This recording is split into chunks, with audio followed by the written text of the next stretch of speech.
fifidianana loholona ny olany double antsy Vaovao ny eo atao ambiletra ihany hoy Guy Maxime Rahalay eno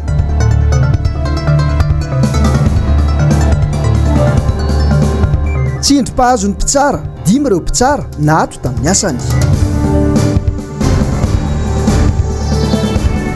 fibodona tany ataona olona tsy fantatra mitony fampiororona ireo mponina eny Fotsivolobe alakamisy feno arivo. Miraba tompoko lafinaritra tompoko vavy tonga soa anatin'ny fotoanany fampalalam-baovao ny MBS indray ianao amin'ny takarivan'ny zoma 20 Novambra 2024 ity fotoana izay anasananao ampitiavana sy ampanajana ihany koa anaraka ny vaovao eto amin'ny MBS hatramin'ny farany. Araka ny efa natsidika eto anatin'ny lohatenim-baovao teo dia mbola tsy nivany olan'ireo mponina eny amin'ny fokotany Antanety 2 eny amin'ny commune alakamisy ny feno arivo eny mikasika ny fibodonana tany ataona olona tsy fantatra ny tanin'ireo fokon'olona eny an-toerana eny. Tamin'ity andro anty dia nisy ny fampiatsoana mpanao gazety nataon'ny fokon'olona teny an-toerana fa na dia diny mialy rarinombana sariny Mathieu Princy. Tahotra fiferotanaina aya ireo no iainan'ny tompotany sy ny mponina eny Fotsivolobe fokotany Antanety faharoa commune alakamisy feno arivo noho ny fibodonany tanin'izy ireo mirefy 20 hektara. Ny taona 2024 no efa nisy ity olana ity araka ny fitantaran'ireo tompotany saingy tamin'ny 13 Oktobra lasa teo ireo olo tsy fantatra bibodo tany ireo no nanomboka nandrava ny trano mandidina ny 10 tamin'ireo trano 7 tafo akasika ity raharaha ity. Tsy vita mandrodana trano ireo olo tsy fantatra izay tsy manana taratasy mazava akory ireo fa mbola mampiorohoro ireo tompotany amin'ny alalan'ny fandefasana mpitandro filaminana marobe. Izandreo ravafananana ity ramatoabe 70 taona ity. Velo taraina izy satria tokantena no sady miaina tanteraka ao anatin'ny fahasahiranana noho ny fanaparam-pahefana tao amin'izy ireo. Teto naantitra anay sy nafotsivolo anay dia taloha nefa izay mba nahita ny hohanina ihany fa izao manjary sahirana be vao mahita oravana fotsiny ve ny herim-pon'ny madinika reo olona sa ahoana ny fitondrana antsika ty mampamohy fo tsy hainay mihitsy zany no fandehany fa tonga ry zareo tena avy tapaka zany tamin'ny 13 Oktobra io dia tonga dia nandrava sy nandrodana zany miaraka amin'ny andihan-dehilahy mitondra boiron sy baramina. Dia tsy vitan'iny zany fa mbola tonga koa zany zareo omaly jaly zay mitaitay nandro manalina ny namanay zao misy nametaka vavahady tao dia tonga dia rofiny gendarme dia any izy zany amin'izao fotoana izao. Mahatratra ny amin'ny 200 mahery 500 sy 200 zay no tena olona mivelona amin'io. Ireo olona 500 sy 200 ireo zany no tetehandrareo mety hoe ompitehana ve ovinoana ve atao aiza ireo olon'ireo io ny fivelomany ka tarainy zay fa mijaly loatra le vahoaka madinika. Efa mataonany maro avokoa ireo mponina ireo no hipetraka teny an-toerana kanefa dia izo misy manakorotana izao.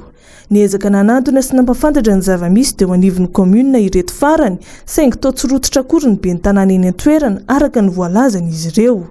Mahatsapa ireo mponina fa atody miady amam-bato. Azo olona hitanareo maso zao zao ny fotodrafitra savitany ireo olona ireo no nanajara le tany nanditry ny fotoana ela nandeha feo teo alolo teo fa hoe anaovana projet présidentiel projet communal le izy ve tena projet communal tanteraka sa resaka politika ahoana reo vahoaka ireo no atao ohatran'ireo valy tenin'ny tompona ndraikitra dia hoe tsy miditra lalina amin'io. Nanatona ny teo anivon'ny commune alakamisy feno arivo ampitatafika anontany mikasika ity raharaha ity moa izahay saingy tsy tao an-toerana ny ben'ny tanàna. Nilaza ho tsy mahefa mamaly mikasika izany kosa ny ben'ny tanàna lefitra. Misy avokana ny fako eto Antananarivo renivohitra amin'izao fotoana izao. Toa afo milolo fotsiny ihany le fanadiovana tany am-piandohana kanefa dia tsy misy ny fanapahan-kevitra sy ny fandraisana fepetra entitra avy amin'ny mpitantana ny tanàna Antananarivo renivohitra. Fa na dia diny Jessica Miray Manora Andriamalala. Raha tsy voaroaka amin'ny fako dia tongava dia miben'ny tanàna ny tompona ndraikitra raha tsy vita ny asa. Mety tsika manana programa feno. Velo rano to amin'ny fampelezan-kevitra izany toy izao ny zava-misy ankehitriny.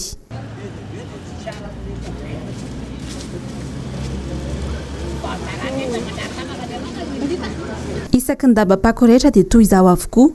Difotra tsy misy tazana intsony ireo dabapako, miparitaka hatrany amin'ny arabe mihitsy aza ny fako. Dia toy izao ny ainany mponina isan'andro. Fako io zany madama dia agnatin'ny ray volana izao efa 2 volana tsisy paka mihitsy no agnaty baka io. Fa tany mba maka io camion s'en-va dia ndraika indray mandeha agnatin'ny herinandro na indroa voyage indray mandeha ihany dia tsisy maka dia ihany izy io dia maloto ary tena masisy hoe. Fa zany io fitadiavana moa dia tsy misy miaritra ianao. Amiangava zany mba tokony alainy isan'andro isakany hariva dia jour fa dia ohatran'izao foana le fiainana. Problème ny fako io zany dia tsy mba alainy zareo isan'andro. Nefa ny zava-misy zany ny eto fokontany indray sora tsy dia misy bakan-jordira afa-tsy io. Nefa io tsy alainy isan'andro fa tsy haiko indray mandeha isaky par semaine. Dia indray mandeha ihany izy maka dia tsy dioviny hatrany farany famijanona eo. Izy ity moa manahirana, tsy hitanao izay anaovana azy efa tia ny asa fivelomanao dia mivarotra aloha ianao. Mandeha eo ihany izy nandray tsy mandeha nandray mandeha. Tirina zany aloha hidina ohatra zao fotsiny zany sy hita hoe izay fotsiny dia mampiasa ny vanina fa tsy hitanao izay atao hoe inona le atao. Tsy hitantsony atao na tsisy viza. Izany moa nitarainanao eo tsisy. Tsy ny fako ihany no olana eto. Tapitra fiarana avokoa ny ankamaroan'ny fokontany eto Antananarivo. Filaharam-be toy izao avokoa mantsy ny pompe rehetra. Ny tetỳ Ambatomaro izao efa 4 taona no tsy nisy ranon-dira manandeha intsony. Tsy haiko fa efa ela tena mila hoe misoratra fokontany vao mahazo rano. Dia enao nefa raha hotsontora carnet fokontany dia ohatra hoe tsy miendry zareo mihitsy na hotsontora carnet. Biby lava miafiko za tsy tsitsina ny rano. Dia ohatriny hoe angalana le rano any biby lava. 300 ny frais dia 500 ny vidin-drano, 500 sy 300 ngeto zany. Ie, fota anatin'ny andro 5 volana zay. Fota anatin'ny andro nanomboka tamin'ny confirmation nakaty. Nenay aloha amin'ny 5 sasany ankizy mandeha manovy rano any. Dia izay raha ny folo bidon isan'andro izay ny tsitsinao. Indraindray izy manatra, indraindray tsy manatra. Misy elan'elan'andro zany ohatra hoe indray andro mantsy indray andro tsy manatra. Dia tsy maintsy mividy an'ilay efa-jato any biby lava rehefa tsisy eo. Arakaraka le rano ihany zany hoe betsaka izy dia mahazo ohatra hoe enina rakely dia zarazaraina le izy. Manampitrotraka ny olana eto Antananarivo ihany koa ny faharatsy ny lalana, ny fitohanana, ankoatra ny olana eo amin'ny famatsiana herinaratra sy ny rano avy amin'ny orinasa JIRAMA. Anisany mampitombo ny tahampahafatesana betsaka eto Madagasikara ny fahaloton'ny rivotra iainana. Lasibatra izany indrindra ny zaza latsaky ny 5 taona sy ireo zokiolona izany hoe ireo voky taona. Ao anatin'ity fanadihadiana manaraka ity dia betsaka ireo fepetra tokony hisorohana mba ahafahana ihany koa manadio ny rivotra iainana eto Madagasikara. Fanadihadiana inamby ny Tsovelo Sitraka sary ny tahiry ny aina. Ny fiainan'ny vahoaka iray manontolo no iantefan'ny fiantraikan'ny fahaloton'ny rivotra iainana eto amintsika.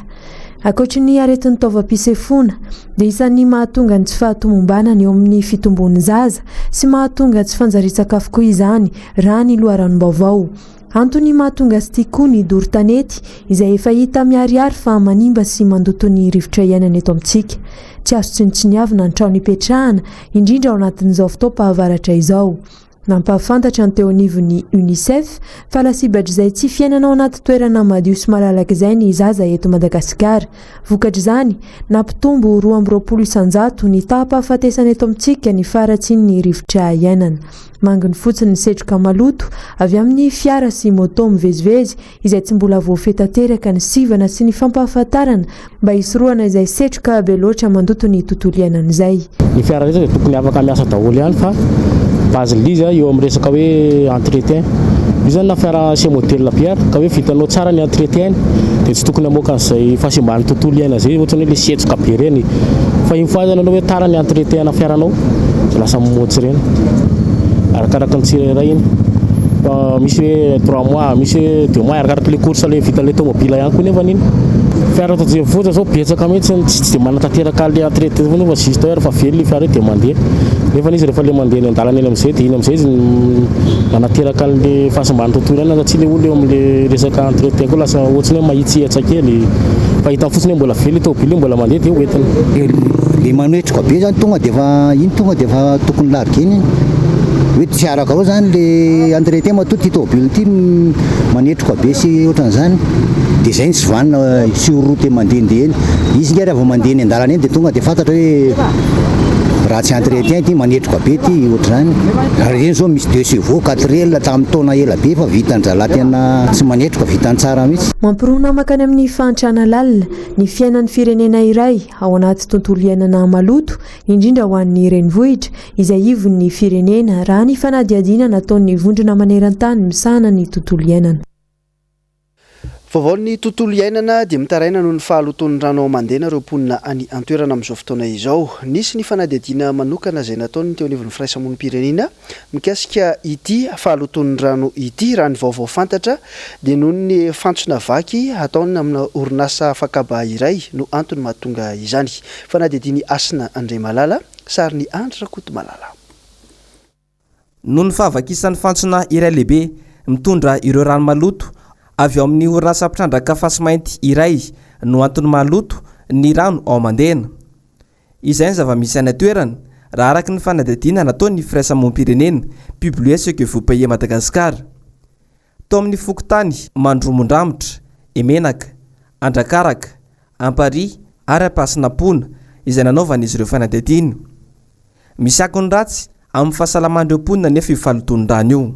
Kasika ny ara-pahasalamana moa zany raha mijerytsika dia ny areti-kibo sy ny fivalanana 10 isan-jato zany laza fa hoe voan'ny areti-kibo sy ny fivalanana, ny areti-kototra ny 20 isan-jato, ny fanaviana tsy fatapiaviana ny 70 isan-jato.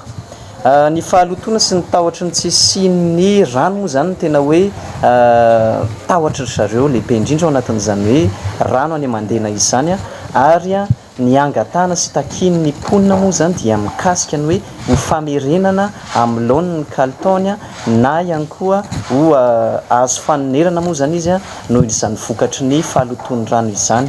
Voalaza fa nanao fitiliana io rano maloto io ny fiarahamonim-pirenena maromaro izay ny fandrombony ka voalaza fa misy radioactivité io rano io.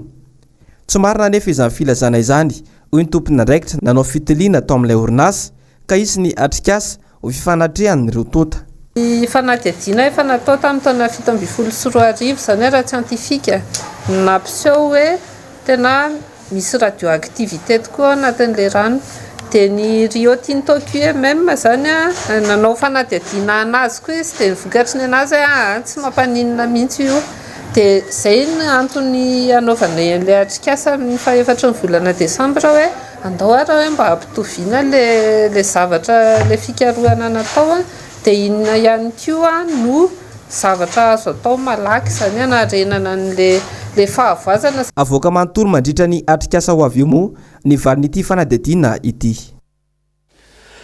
Manoloana ny tsindry mahazo ny mpitsara eto Madagasikara eo mpanatanterahana ny asany dia nanao fanadihadiana tamin'ny filohan'ny syndicat ny mpitsara eto Madagasikara ny mpanao gazetiny MBS tamin'ity androany ity. Toy izao no andinindin'izay eo amin'ny sarin'ny Andra Kotomalala fanadihadiany Asina Andriamalala. Maro dia maro ireo tsindry mpahazo ny mpitsara malagasy eo amin'ny fanatanterahana ny asany. Mazana dia tsindry avy amin'ny fahefana mpanatanteraka izany hoe avy amin'ny mpitondra fanjakana na mateti-pitranga sy eny matetika. Tsy samy taraina any amin'ny syndicat misy azy nefa ireo mpitsara noho ny tahotra sy fandrahonana miseho amin'ny endrika maro isan-karazany. Antony maro no mahatonga izay tsindry izay. Manomboka avy any amin'ny lalam-panorenana dia ny fahefampitsarana dia eo ambany fiahin'ny mpanatanteraka mandrakarivo amin'ny rafitra rehetrarehetra. Dia zay zany ny système judiciaire eto amintsika mihitsy zany no mametraka an'izay. Zay ny mahasarotra ny fametrahana ny fahefana mpitsarana amin'ny lafiny ara-bola miankina amin'ny fanjakana mpanatanteraka ny fitsarana fa tsy miankina amin'ny cour suprême manokana. Nefa na dia nisy ary reny séminaire lehibe natao tamin'ny 2012 mikasika indépendance ny fitsarana reny mbola tsy tanteraka zany. Manaraka an'izay zany ny politique pénale eto amin'ny firenena dia mbola ny exécutif mametaka azy. Dikan'izay tsy maintsy manaraka an'izay ny raha-pitsarana eto Madagasikara. Dia nohon'izay zany tsy dia hitatsika loatra ny tena fahaleovan'ny tena ny fitsarana kanefany na dia zany ary miankina amin'ny personnalité ny mpitsara tsirairay indrindra fa ny mpitsara mpamoaka didy ny maha indépendant na tsy maha indépendant ny fitsarana satria anatin'ny lohany tsirairay zay raha ohatra ma izy tsy manatanteraka baiko tsy misy zavatra mahazo azy iny dia ny zavatra manahirana ny mpitsara am'izao le nohon'le ny fampetona be tatoato dimy tratra ny fampetona iny koa zany zao efa épée de Damoclès mihantona andohan'ny mpitsara tsirairay eo amin'ny fanatanterahana ny asa manoloana an'izay zany dia mampamendram-panontaniana eny ny indépendance de la justice. Zary fampitahorana ireo mpitsara tatoato ny fampitsarana azy ireo amin'ny asany ka tamin'ity taona ity zao dia niisa 5 ireo mpitsara izay nahato tamin'ny asany. Nankalazaina androany ny andro iraisam-pirenena ho an'ny ankizy nisy ny hetsika androany nanamariana izay antsoina hoe ATED nirahana tamin'ny UNICEF na ny fikambanana iraisam-pirenena amin'izana ny ankizy. Miala Arnombana ny tatitra ny vaovao eo amin'ny sariny Mathieu Princy. Tamin'ny fomba hafakely no nanamariana ny andro iraisam-pirenena ho an'ny ankizy androany. Nomena sehatra manokana ireo ankizy manerana ny Madagasikara izay navondrona teny amin'ny lapan'ny tanàna anohy ny talenta mampiavaka azy. Isana noana ity hetsika antsoina hoe TED ity ny fikambanana iraisam-pirenena mihainy ankizy na ny UNICEF. Ankizy enina ka hatramin'ny 10 taona no nandray anjara tamin'izany. Manana hetaheta tahaka ny zaza rehetra ny zaza malagasy ary maniry fatratra ny ahatanterahany ireo faniriny. Tena mahafinaritra be le izy ary tena na dia ny stress kely raha nanao anazy fa vita soma tsara ihany ary tena mahafinaritra le andro androany ka. Ny tokony entany ankizy koa dia mianatra, milalao, misakafo ara-dalàna. Ny faniriko mba ho lasa journaliste mba hoe mahara-baovao dia mba ihany koa mba mahita tanàna. Mahafinaritra anana mijery an'ilay ankizy mirahina. Ny faniriko amin'ny fiainana zany mba teo mpihira, teo mpanao film malaza. Zoany ankizy zao mianatra zany nefa za zao mahita ny ankizy hoe bitsaka ny tsy mianatra dia tokony mba ataon'ny olona hoe mba mianara na dia hoe tsy manam-bola ary very ray aman-dreny dia tsy ampianarina ve ilay ankizy. Tsy hijanona hatreto amin'ny tsy fankalazana ny andro iraisam-pirenena ho an'ny ankizy ity ny fiahinana ireo zaza maneran-tany indrindra fa ireo izay marefo ho an'ny UNICEF. Manana ny zony zareo manana ny etaetany izy dia izay nahatonga nyity hetsika TED androany ity hoe omena sehatra ireo ankizy navita zavatra eraky Madagasikara. Misy 90 izy ireo dia samy miteny ny zava-bitany samy nangonina zany mba hizarana izay etaetapony izay amin'ity androandroany ity. Tsy hijanona eto ihany nefa ny hetsika fa handeha avoavo kokoa. Nenay moa zany ny hetsika tsy mijanona androany ihany fa ity zany juste hoe hetsika fankalazana fotsiny fa ny zony ankizy tokony isan'andro isan'andro tanjona zany hoe isan'andro mba tokony arovana foana ny zony ankizy dia omena azy koa ny zony. Mbola misy antapitrisana ireo zaza tsy misitraka ny zony feno manerana ny Madagasikara ka tafiditra ao anatin'izany tsy fandehanana ny an-tsekoly. Mitondra vokatsoa eo amin'ny olombelona ny fanaovana fanatanjahantena indrindra hiadivana amin'ny raritsaina na ny stress. Amin'izao fotoana izao dia betsaka ireo fihetsika sy fanao tokony hosoroana rehefa manao izay fanatanjahantena izay. Mpisehatra iray no nanaovan'ny mpanao gazetiny MBS FANATANJAHANTENA inamby ny Tsovelo Sitraka sy Tahiriny Aina. Efa mahazatra ny rehetra ny hoe mahasalama sy mahatomombana ny vatana sy ny saina ny fanaovana fanatanjahantena. Betsaka nefa ny manao izany tsy ampieverana.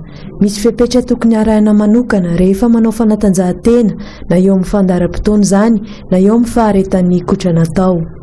Le sport nefa tsy ataon'ny olona hoe zay teanao dia manao fa mila fantatry ny dokotera ny toe-pahasalamanao. Satria ny olona tsirairay io samy manana ny mampety azy tsy mampety azy. Mety misy olona mihazakazaka 15 minutes dia vitany azy. Zay ihany dia ampy azy. Misy nefa mihazakazaka mety 30 minutes adiny iray zay vao ampy azy ny sport ataony. Olona tsy pressé manao sport. misy matsy ny olona mieritreritra izy manao sport hoe andeha hamonjy asa izy dia hamonjy lera izy dia mieritreritra hoe za efa mandeha tongotra adiny ray adiny roa zay vao tonga any am-piasana dia sport iny tsy sport zay fa lasa rarin-tsaina ny betsaka amin'izay ny tena zavatra anaovana sport zany a dia manokana mihitsy ianao hoe fefakadiny hanao sport na adiny ray hanao sport dia iny ny tena atao hoe sport manala ny cholestérol le cholestérol ratsy eo amin'ny vatanao zany asorony iny dia ny mahadeveloppe ny fonao satria hitantsika fa ny olona mora reraka ny fony mahatonga an'izay. Misy koa ireo tsy maintsy fadina rehefa manao fanatanjahantena mba ahazona vokatra tsara. Ny mifanohitra amin'izany anefa ny mateti-pitranga indrindra ho an'ireo mpiazakazaka. Hoe mifoka sigara ohatra raisitsika kaiky io satria io tena io zany matetika ny tena mahazo any tanora amin'izao fotoana izao. Vao eo izy mandeha manao sport vao mijanona sport dia efa mampirehitra sigara. Iny zany hita mihitsy hoe tsisy dikany zany le zavatra nataonao teo raha ohatr'izay le izy. Ilaina ny coach satria ny fanatanjahantena zany misy ohatra raisiko fotsiny hoe olona marary alika tsy dia tsara loatra manao tohatra. Nefa nisy tsy mahatsapa an'izay fa ny eritreretiny hoe manao sport dia zay saim-patany nanaovany an'le izy eo. Zavatra sotroina amidy eny amin'ny baty eo dia misy mampatanjaka. Nefa ny tena zavatra manimba dia manimba ny mpanao sport mihitsy zany zavatra zany hoe tsy mety raha tsy mandray kely mifopoka kely zava-mahadomelona na misotrosotro kely zavatra mampatanjaka. Betsaka ireo soa azo avy amin'ny fanatanjahantena ka tsy misy afa-tsy ny fitandremana ireo fepetra efa nambaran'ny mpanazatra ireo raha te azo valy mahafa-po. Le rarin-tsaina zany afaka ny sport rehefa manimpoana manao sport dia afaka ny rarin-tsaina rehetrarehetra. Za mandray ohatra zany hafa mihitsy ny olona miazakazaka tena hoe zay mihitsy ny tena tanjony andeha miazakazaka après le azakazaka hitany hoe maivamaivana le rarin-tsaina na dia hiverina ihany ary ny rarin-tsaina moa tsy afaka miverina ihany rehefa avy eo fa afaka tsikelikely zany ny olona manao sport toy izay ny olona mitambesatra fotsiny tsy manao sport. Eo ny pejin'ny fahasalamana dia nisy ny hetsika ara-pahasalamana izay nitanterahana fikambanana iray tao Mahajanga tao. Fitiliana no mety ho fisorohana ny omamiadan'ny nono sy ny omamiadan'ny vozon'ny tranon-jaza no antony ity hetsika natao tany Mahajanga ity. Araka ity fanadihadiana no ety ny samy mamonjy MBS Mahajanga. Efatra isan-jaton'ny vehivavy eto Mahajanga dia voamarina afa mitondra ny tsimikaretina omamiadan'ny nono. 10 isan-jato kosa no pozitif no mitondra ny tsimikaretina omamiadan'ny vozon'ny tranon-jaza tamin'ny fitirena izay natao araka ny fanadihadiana. Fatao isan-taona ity hetsika ity mba hamantarana ny vehivavy Mahajanga ny tiam-pahasalamany amin'izao fotoana izao. Raha ny vehivavy izay nitilinay dia eo amin'ny 10 isan-jato eo zany no pozitif amin'ny omamiadan'ny volon'ny tranon-jaza. Izany hoe mbola tsy tena hoe pozitif tena cancer fa efa manao an'ilay fikorotanana izay mety afara amin'ny cancer. Dia mahafinaritra be izy hita mialoha satria azo tsaboana ary voatsabo tanteraka. Amin'ny omamiadan'ny nono indray mbola kely ny tahany fa eny amin'ny 4 isan-jato no ahitana soritra aretina izay mbola azo tsaboana tokoa. Tsara moa ny manamarika fa ny fondation Akbarali no mikarakara ity hetsika ity. Amin'izao akaiky fetin'ny Noely sy ny fetin'ny farantaona izao dia manana tolotra manokana omena ny mpanjifa azy sy ny mpankafy ary ny vahoaka malagasy tsy vaky volony eo anivon'ny Star Times. Fanadihadiany Asin'Andriamalala sariny Mathieu Prancis Andry Rakoto Malala. Tsy ho ela dia efa ho avy ny fetin'ny Noely, ny farantaona ary ny taom-baovao. Fotoana iray iarahan'ny fianakaviana miaraka sy miala voly ao an-trano ny tontaona toy ireny. Antony ray nanomezan'ny Star Times Madagasikara ireo tolotra manokana. Fa amin'izao akatoko Noely izao dia nanao fialambidy izahay tamin'ny etam-barotray satria ny décodeur ao Antananarivo ilay mandeha amin'ny antenne tsotra dia 45 000 ariary dia ny antenne satellite dia 80 000 ariary raha 120 000 ariary izy teo aloha. Ireo rehetra ireo dia efa misy abonnement amin'ilay 44 000 ariary avokoa. Teo ihany koa ny écran téléviseur numérique Star Times izay nalatsaka ny vidiny 550 000 ariary izy zao raha 650 000 ariary izy teo aloha dia ny 43 pouces kosa dia 950 000 ariary izy zao raha ohatra ka 1 100 000 ariary izy teo aloha.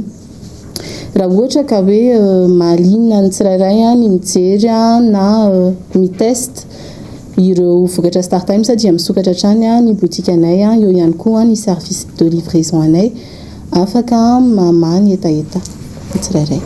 Tsara ny manamarika fa azonao arahana ao anatin'ny Star Times ao amin'ny canal 700 na canal 207 ny fahitalavitra MBS. Fa eo amin'ny tsara ho fantatra any ivelany taorian'ny fandalovan'ilay rivodoza Iota tao Amerika afovoany ny alatsinainy lasa teo dia tsy nitsahan'ny tombony isan'ireo olona namonoainy sy tsy hitapopoka vokatra izany betsaka ihany koa ireo voatery nafindra toerana araka ny fanadihadiany Injavandriamaefa. Tsy mitsaha mitombo nisan'ireo namony ainy ao Amerika afovoany vokatry ny fandalovan'ny rivodoza Iota nanomboka ny alatsinainy lasa teo. Araka ny antotanisany voaka farany dia 530 ireo namony ainy tao Nicaragua sy Honduras, 5 tao Guatemala, 2 tao Colombie, 1 tao Panama ary 1 tao Salvador. Mafy loatra ny fitsokan'ny rivotra raha mbola tao an-trano ny tenako sy ny zanako hoy ity rem-pianakaviana ity ary voatava voaka ny trano anefa izahay dia nirodana tsy nisy azo niraisana intsony ny fonenanay. Raha vatanteraka ny tranoko sy ny any zanako hoy kosa ity rem-pianakaviana ity tsy hitana intsony izay asiana ny tenanay. Manampitrotraka ny fiakaran'ny rano andro manalina, maro ny tsy hita popoka. Araka ny tatitra navoaka ny UNICEF dia manodidina ny 4 faingoenina tapitrisa ireo trabona vokatra ity lozavojanahary ity ka ny iray faingo 4 tapitrisa amin'ireo dia zaza avokoa. Mbola anatin'ny fikarohana ireo tsy hita kosa hatramin'izao ireo mpamonjy vonany toerana. Maro ihany koa ireo voatery ny findramonina noho ny tsy fisihan'ny sakafo sy ny faharavan'ny toeram-ponenany.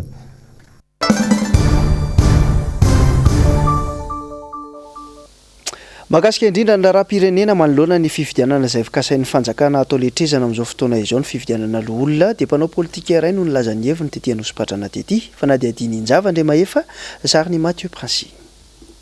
Andro sisa no isaina dia roso amin'ny fifidianana loholona isika eto Madagasikara. Fifidianana izay tsy andraisan'ny rehetra anjara. Ny antoko-panohitra izay mitazona hatrany ny foto-kevitra hijoroany dia ny tsy andraisana anjara velively amin'ny fifidianana io.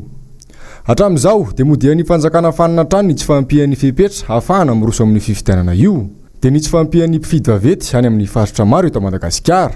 Amekohatra ianao hoe raisitsika ny fifidianana ben'ny tanàna tamin'ny herintaona lasa tao Moramanga sy ny fifidianana mpanolotsaina zany municipal.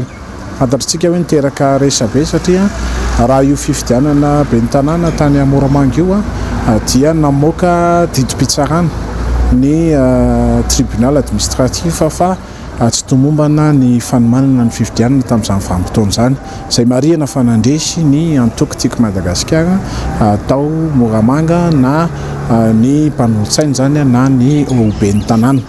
Dia gaga nefa ianao satria tsy misy fitoriana avy amin'ny mpifaninana, tsy misy fanaikanana avy amin'ny rehetra fa adiavy hatrany dia ny tribunal administratif no mandray fanapahan-kevitra manao sezine fa dia hoe tsy tomombana io fifidianana izay niresahana io tamin'izany vanim-potoana izany.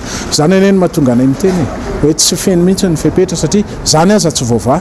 Raha io didim-pitsarana io dia averina ny fifidianana. Raha ny lalàna ka misy ny fifanolanana tamin'ny sehitry ny fifidianana dia 10 andro aoriana ilay didim-pitsarana dia tokony hirosoana ny fifidianana hiverenana ilay fifidianana zany.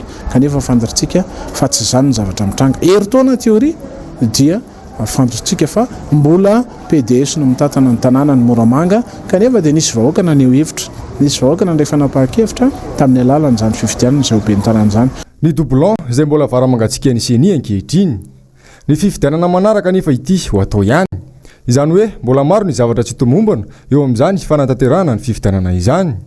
Inona tokoa ary no mety ho voka-dratsy ateraka izany? Tsy crédible amin'ny fanjakana amin'ny lafiny fifandraisana amin'ny any ivelany na ara-pitantanana na ara-bola. Mazava ho azy fa ny fitondrana dia tsy hanana loharanom-bola sy loharanon-karena ahafahana mampandroso ny firenena.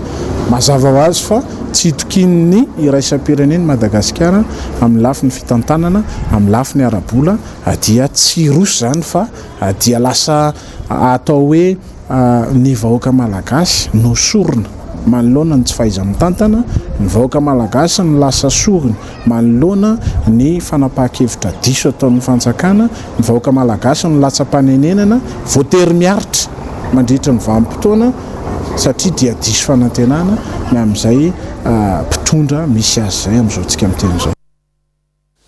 Nijoro tamin'ny fomba ofisialy androany ny syndikan'ny mpiasa eo anivon'ny antenimierandoholona antoky ny sehatry ny asa eo anivon'ny antenimierandoholona na ny asa ny anaran'ity syndika vaovao ity raha ny nambaran'izy ireo dia antony ny jerena ny tombontsoan'ny mpiasa manokana no antony izany fananganana syndika izany. Jessica Miray Manu Randemalala.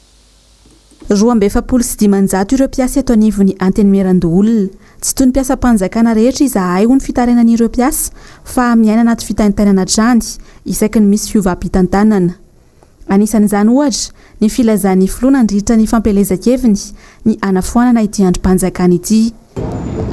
Mampitebiteby anay izany satria nisy olom-bavam-bahoaka anankiray ohatrany tonga dia namaritra be hoe be loatra mampiasa ny antenimierandoholona ka dia afindra makary alefa makary tato amin'ity androm-panjakana ity no nandaninay mondrikerinay nandaninay natanoranay no fanina ho mpiasany antenimiery zahay 7 taona zao no efa nijoroany tia tao anatin'ny repoblika fahatelo sy repoblika fahaefatra zao.